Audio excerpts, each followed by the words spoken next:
At T-Mobile, our critical mission is providing unparalleled 5G coverage for when connectivity is mission critical.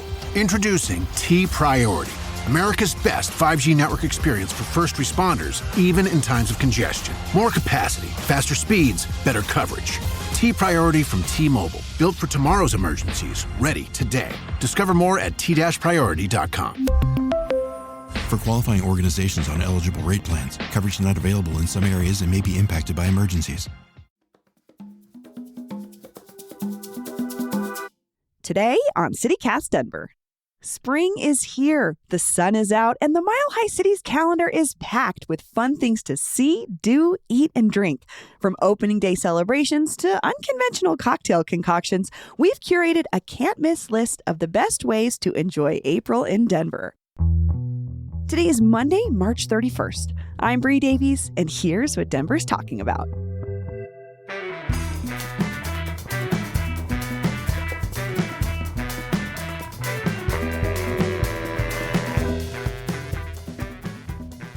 Producer Olivia Jewel Love, hello.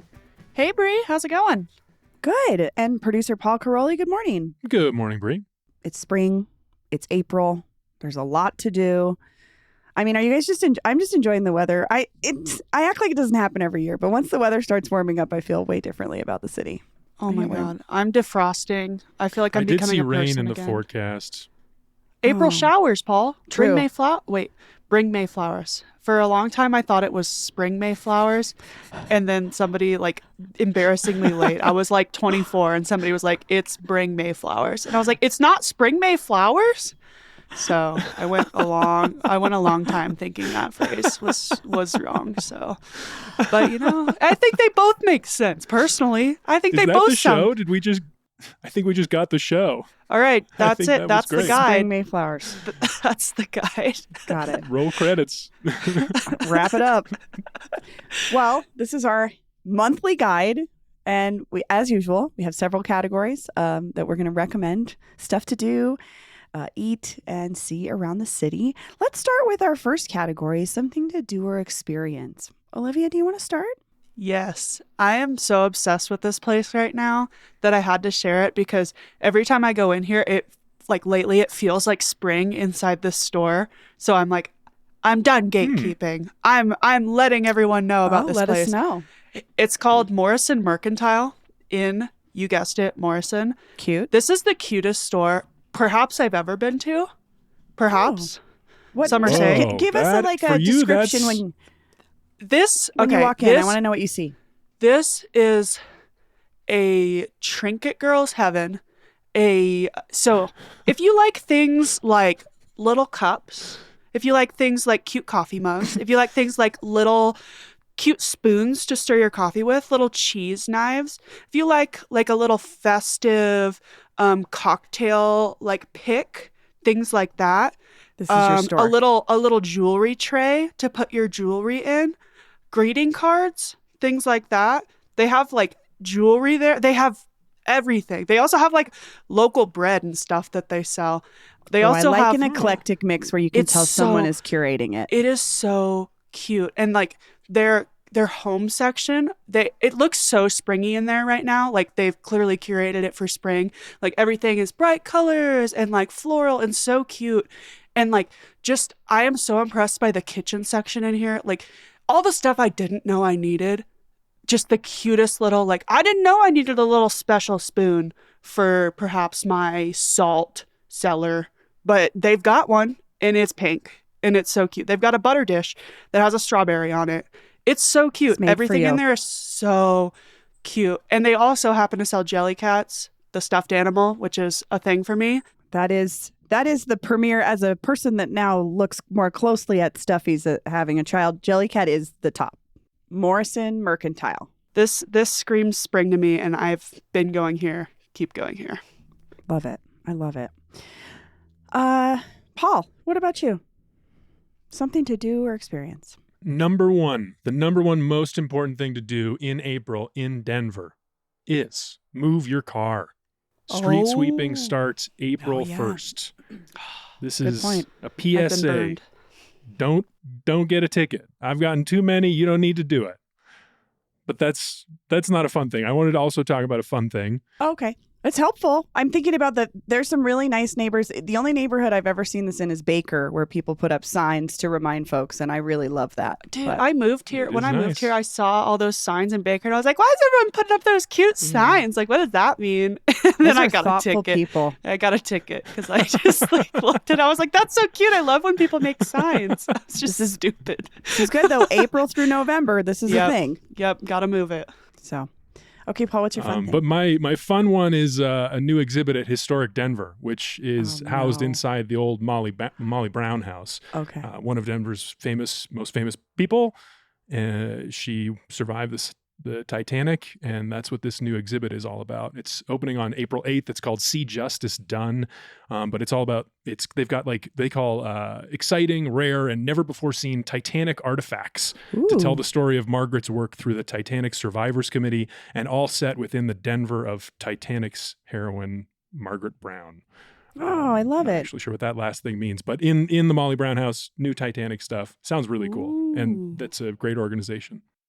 And never before seen stuff. That's really exciting. I mean, especially for something like the Titanic, which I feel like it's like there's a lot of stuff out there, including a movie that maybe people have heard of. So That's cool. That's fun. that's awesome. I wonder if it's artifacts that are like pulled up from the bottom of the sea, or like things that people took off the boat when they were escaping. Mm, Maybe that's both. a good question. I know. I was would just want to see thinking- both. Yeah. Yeah. Oh, yeah, for sure. For sure. What did you swim with? What was important enough? What survived? Yeah, what was worth it? Yeah. What's been rotting at the bottom of the ocean? How about you, Bree? What's your pick for something to do / experience? So mine's also related to history, but it's this awesome new exhibit at History Colorado, all about the 90s. It's an exhibit that's been open for a while, but it is continuing to be open, which is The Last Decade Before the Future, the History Colorado exhibition looking at the lasting importance of the 90s. And I finally went and saw this as a child of the 90s, and I think they did a really cool job. It's an interesting look at the 90s as a decade, from popular culture through news and media, but also there are these little moments about Denver in particular, which I find cool. So that's fun. even if you didn't grow up here, this is a great way to sort of learn about our more recent back history, the good and the bad. Like, for instance, there's a whole section about the Rockies opening day, like what a big deal that was for us to get, a Major League Baseball team. But then there's also that was what, 96, 94? 94. And then, but there's also a look at Amendment 2, which was this like anti-LGBTQ law that we passed and then repealed, but it's what gave us the name the hate state for a while. So it's good to know that Colorado has not always been this progressive, and it was not so long ago that folks have been pushing for equal rights in Colorado. So I thought they did a really cool job. I mean, the popular culture stuff obviously is like the most resonant, I think, with folks. It's like they talk about MTV and Unplugged and the way people dressed. And, it is weird to see artifacts of my life in an exhibition in a museum. But it is like also... What did you see? Well, I mean, it's like they have this whole section like on Unplugged and Nirvana, and like I remember I have so many moments where like I watched something on MTV for the first time, or I witnessed something, or I learned something on MTV for the first time, and it's in a museum now. You're like, hey, that's my flannel. Yeah, totally. Like stuff like that. Like it could have, some of it could have been straight out of my closet from the 90s. But they do, they have a recreation of a Blockbuster video, which is the only part of this exhibition that I have beef with, because if you're this time, looking back, Blockbuster is thought of fondly. At the time, at least in Denver, where we had a lot of very strong independent video stores, it was like the devil. So our biggest like independent video store here was Video One. And if you went in and cut up your Blockbuster card in front of them, they would give you like a free rental. And they had a wall when you walked in of cut up Blockbuster cards. So it was interesting to see that part of it. But I was there with my sister-in-law, who didn't grow up in America. She grew up in China. And Blockbuster's like all she actually knew. So it was really like a good memory for her. So I think I understand they did it for wider appeal, obviously. But I was just thinking about Video One, Videoteque, My Video Store, Video Movie Madness, Alpine Video, all these like local spots. But it was, I don't know, it was fun. And it was fun to go through it and listen to, I was just sort of listening in on other people's conversations. And it was a lot of younger folks that either didn't remember it or weren't born yet. And it was cool to just hear folks talking about looking at culture that is pretty well known, but through this historical lens. So I think they did a great job.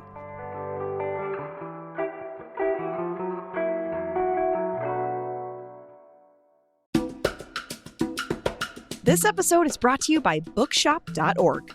Whether you're searching for an incisive book that helps you make sense of this moment, a novel that sweeps you away, or a perfect spring break read, Bookshop.org has you covered. When you shop at Bookshop.org, you can choose an independent bookstore right here in Denver to support directly with your purchase. Just pick your fave. Feel good about buying books online with Bookshop.org. You'll know that your money is supporting your local community, and you'll be helping indie bookstores continue to foster culture, curiosity, and a love of reading for generations to come.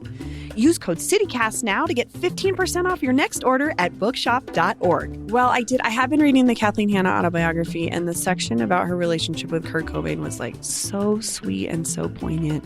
It just like made me so happy. I didn't hear the whole story of their friendship before that book, and it was really lovely to read. But it is a really sad book, and I'm having to read it in sections because it's brutal. But it's beautiful. And check our show notes to find Bookshop.org's bookstore map, and don't forget the code CityCast for a bangin' discount. Just waiting to get to the part where she marries Ad Rock from the Beastie Boys. Amazing. This episode is brought to you by CAP Management.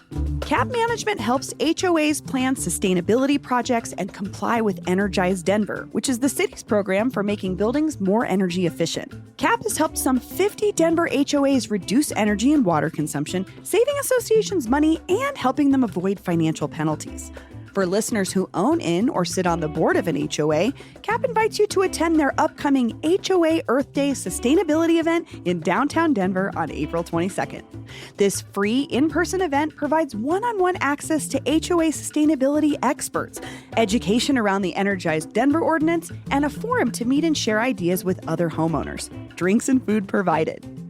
I was also just thinking about my mom and her HOA. They got chargers put in at their building for electric cars. They got a whole section of them, and it was because she joined with her HOA to make it happen. So to learn more, visit hoaearthday.eventbrite.com. That's hoaearthday.eventbrite.com. Okay, our next category is something to eat or drink. Who wants to go? Who's got something? I want to go. Okay. I have two things. One, shout out to a listener who brought me 6 bottles of Carboy wine, gave these to me at Heyday a couple of weeks ago. Oh. I finally opened one this week. I really liked it. I know. I'll give you one. I have been meaning to give you one. I haven't. He did But get I've been 6. He'll give you one. Paul has cracked 5.5 of them. JK. My intention is to share. Local, but this is a local winery. Yes, local winery and Paul approved. Not a wine person, but Paul approved. Yeah, I liked it. But I wanted to talk about another one, which is spring is a time of rebirth. And we had such a great story for a great restaurant that I loved.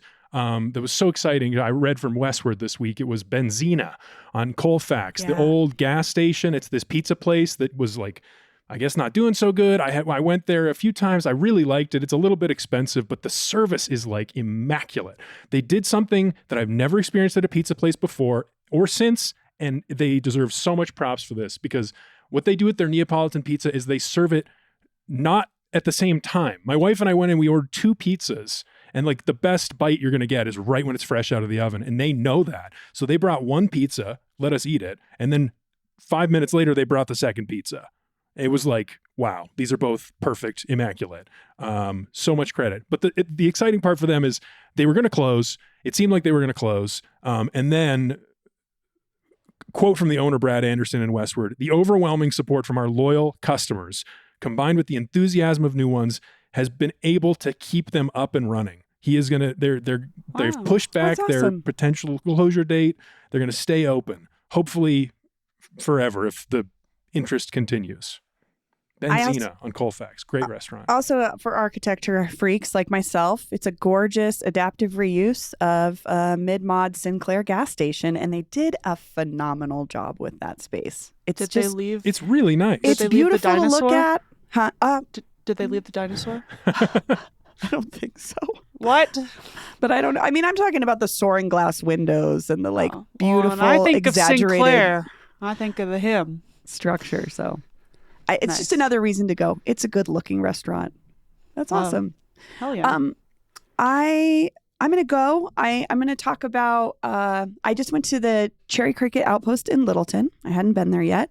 Their patio is awesome. This is patio season. I'm all about patios. It's the right time of year. What's really cool though is they have an indoor and an outdoor section. They're both huge, so there's plenty of space. One of them is heated. The other one has like picnic tables and AstroTurf and tons of umbrellas. There's just a lot of space. That's And cool. it is. It's really nice. And what Do I they love have an aquarium? of course. So like Ooh. Cherry Cricket is really good at this. They take their original concept and they expand it when they build a new one, and they like it. It looks almost the same on the inside, but it's a new version of it. So you get a giant aquarium. It still has that like kind of family, like I always call it like neighborhood dive bar restaurant vibe. They've kept that really well somehow, but it's huge. There's tons of seating. There's big booths. There's long tables, and it has a great parking lot. It's just a great option to me. And also they're always one of my faves for people with kids, because your kids can go and sit and look at that aquarium forever. It is genius. So my recommendation is grab a patio seat at the Cherry Cricket in Littleton. It's nice to hear that the new one is good, because I've liked all of they've been expanding a little bit last couple of years, and like each new one I've been worried, but then happy. Same. I think I felt that way, but when they opened Ballpark, I was like, oh, I don't know. And it feels exactly the same. Like they did a great job. So whoever does their interior design gets it and knows why we like it. And they've mimicked that. Olivia, how about you? Something to eat or drink? Yes, I haven't stopped thinking about this drink since I had it. I went to Fellow Traveler in Inglewood with our temporary newsletter editor, McKenna Harford, Nice. last month. And I had the drink called the Slow Graffiti, which is a strawberry and olive margarita. Whoa. It sounds weird. But as a strawberry lover and an olive lover, I like this combo. it was so good. It was like, so I think the olive, because I had them explain it to me first, because I was like, I was already sold because I love a dirty martini. I love strawberry. I was like, I'm eating this. I'm going to love this. But I was like, tell me about it, because I wanted to know. And they were like, it's like infused liquors and stuff. And the olive, they were like, it's kind of like, it brings out the saltiness you want to have in a margarita, like the salt rim kind of thing. But it's like in the margarita. God, it was good. And I want to go back and get another one. And I think it's the drink of April. The Slow Graffiti, the strawberry olive margarita. It sounds so good. That's the drink of April. I like that too. I like those opposing flavors. I'm Oh, with it was you so- on the. It sounds like if it's done through infused alcohol, I couldn't get a virgin version, but I might No, try to but- make that for myself. It was so good. That sounds so good. I know. That's Put me my down as pick. dubious, Olivia. Put me down for dubious. No, you should try it, Paul. I think you'd like it. If anyone I tries will. it, please let me know. I loved it.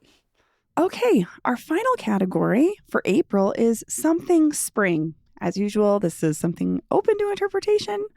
Paul, what's your something spring? I'm going to shout out our friends at the Dude IDK Studios and continue the theme of rebirth for my pick here because they are moving into a new home. If you don't know Dude IDK, where we're now shooting the Friday shows, and you can watch them on video every Friday and beyond at our YouTube page. They've been around for a couple of years, but it's this guy, Nick and Jacob, and they, you can record podcasts there, and they also do events, comedy nights. So in this new building, they're hoping to do that even more. They're moving to a new space at the beginning of April. It's over closer to Larimer, that area of 5 Points, that sort of general vicinity. I don't know if we're going to be more specific, but I hope that we get to do some events there also. And they're starting a new comedy night is what I want to recommend. Oh, cool. It's April 18th, 7 p.m. I assume that Nick and Jacob are curating this. They say they also going to have food from their friend Chef Pat, which we'll see. Hell yeah. Shout out I Chef guess. Pat. Shout out Pat. But yeah, these are cool guys, and this is a thing that's growing, and it's exciting to be a part of. And come on out. Maybe you'll see me watch some comedy. I read a cool interview with Nick because I was just, when we started working with them, I wanted to learn more about Dude IDK. And I guess he had been working at a comedy club, and he was like, I want to make comedy specials in Denver. Like, those are big. Let's do that. And I guess he talked to, I don't know, someone in the comedy club, and they were like, oh yeah, we would never do that. So he was like, you know what? I'm going to do it myself. And he started Dude IDK Studios and started recording and producing comedy specials for his friends. And the energy in there is so great. And I love when someone sees something that they want to do and decides to just do it on their own. And it just is also a great reminder that every art scene needs all these auxiliary people to make it happen. And I'm so excited to work with them because I feel like he wants to make more of something really cool here in Denver, which is comedy, and he's doing it. So that's cool. Cool to go check out their new space. Olivia, do you want to go? Something spring? Yeah. So this weather has got me like really wanting to. So I live in an apartment. This weather has got me really wanting to like get planting and all this stuff for my balcony. But I'm like, wait, it's Colorado. Good chance it might get cold again. So I'm like, I won't be fooled. I won't be fooled by this weather. So my spring tip and recommendation is to resist the urge to start doing if you're doing a garden, like, yeah, you should start your seeds inside, like all that. This is probably the time, whatever. Like, but if you're like me and you're like, I want to go buy flowers for my patio, don't do it. But my recommendation is instead, you should go to Ector's, the nursery in Arvada. It's huge. It's great. It's like one of my favorite nurseries. Love And you should just buy yourself. Amazing. It's so good. Amazing. You should go there, get some ideas for what you're thinking for your balcony, whatever you're doing, and then just treat yourself to a little house plant. Treat yourself to something inside, because in case it snows, then you can be like, haha, I didn't get fooled and buy flowers too early and they get snowed on. So that's my recommendation. Go to Ector's, treat yourself to a house plant, and window shop the spring plants. And decide, Start thinking about it. Yeah. Great place. Grab a coffee, then go to Ector's. Perfect afternoon. So that's my pick. Nice. I do like a lazy wander through any kind of store, let alone the a nursery, local store. So amazing. So good. That sounds great. Yeah. I love it. Well, I guess I'll close out with my something spring. Yeah, please. Spring to me, spring is baseball season, and opening day is Friday, April 4th.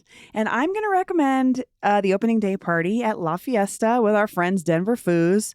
When I saw them post this, I was like, I'm there. Two things I love, La Fiesta and the Denver Foos guys. But they're from 10 a.m. to 4 p.m. They're just doing sort of like a tailgate hangout, $7 margaritas all day. La Fiesta, they're going to have local vendors. You can hang out, drink. I checked it out. You can, also, they're really pushing this. They're like there's a 50 parking spot. Like they've got 50 parking spots outside of La Fiesta. They're like, park, hang out with us, walk down to the game and come back. So it's a 17-minute walk, which during the day sounds beautiful, but you won't have to worry about the stress of parking, and you could hang out in advance at a great Denver restaurant. It has to be one of the oldest restaurants in the city, and hang out with the Denver Foos guys, who are always a lot of fun. So that's my recommendation. Opening day La Fiesta with our friends, the Denver Foos. Those guys are the best. That's going to be a really fun time. Yeah. Well, we always have more recommendations on our events calendar. You can go to denver.citycast.fm, check out our newsletter. You can subscribe. If you become a member, one of our great perks is every Monday, you get a list of events for the whole week. So you could plan your whole week in advance. You can go to membership.citycast.fm and sign up today, support the show, support the newsletter, and get a little perk of more events. Paul, Olivia, thank you so much for joining me. Thanks, Bree. See you next time. The That's all for today here on CityCast Denver. If you enjoyed this show, why not take a minute to tell fellow Traveler owner Joe Phillips about us? Rate the show wherever you get your podcasts and subscribe to our morning newsletter and learn more about us at denver.citycast.fm. We'll be back tomorrow morning with more news from around the city. See ya.